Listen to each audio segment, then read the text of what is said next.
Bonjour, je suis Flavien Kwacha, entrepreneur agricole et je te souhaite la bienvenue sur Flavien Décortique, la chaîne sur laquelle nous parlons de ce que nous maîtrisons et nous faisons ce que nous disons pour atteindre des résultats concrets sur le terrain.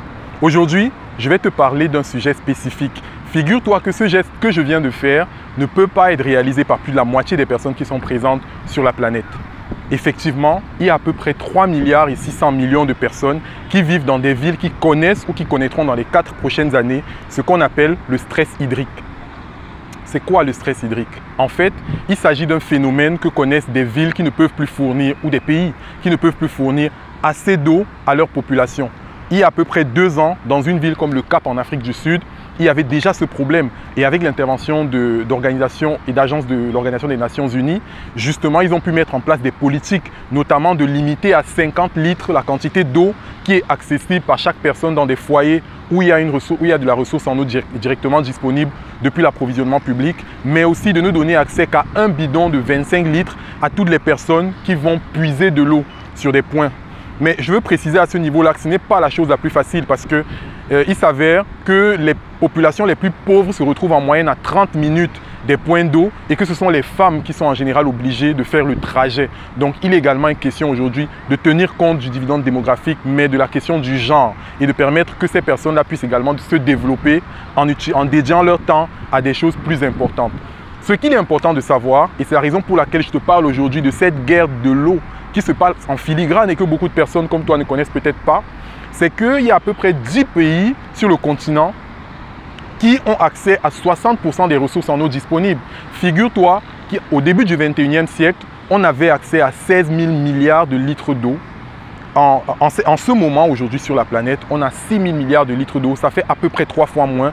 Et dans les 20 prochaines années, non seulement il y aura 9 milliards de personnes contre 7 milliards et demi aujourd'hui, donc une croissance exponentielle, une croissance relativement importante, mais on aura encore 2 fois moins de ressources en eau disponibles. C'est-à-dire que cette eau qui est aujourd'hui un instrument de souveraineté nationale saurait difficilement être contrôlée par des instruments internationaux. Donc les nations vont forcément chercher à se l'approprier d'une façon ou d'une autre.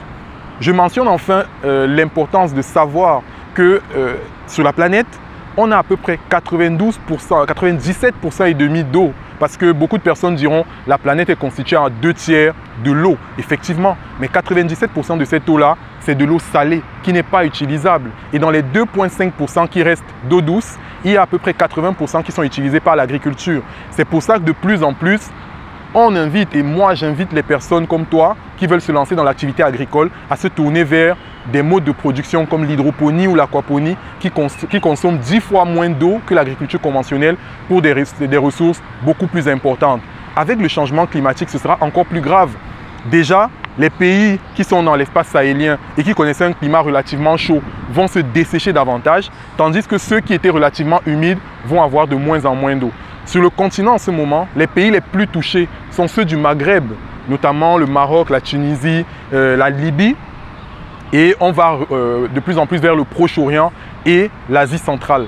Donc, je t'invite encore une fois à t'intéresser à ces gestes simples qui peuvent permettre d'économiser les ressources en eau. Par exemple, d'opter pour une douche de 1 à 2 minutes plutôt qu'un bain dans une baignoire, consommer de l'eau à la maison et essayer de créer du recyclage, non seulement l'eau de la cuisine, mais aussi l'eau des toilettes et te diriger vers des activités agricoles qui peuvent permettre de consommer relativement les ressources en eau. Je termine cette vidéo sur cette note positive-là. J'espère qu'elle t'a été utile. Abonne-toi à la chaîne, active la cloche de notification. N'oublie pas de regarder pour rester au courant des prochaines vidéos. Et n'oublie pas que les ressources en eau, pour toi, pour moi, deviennent des ressources vitales.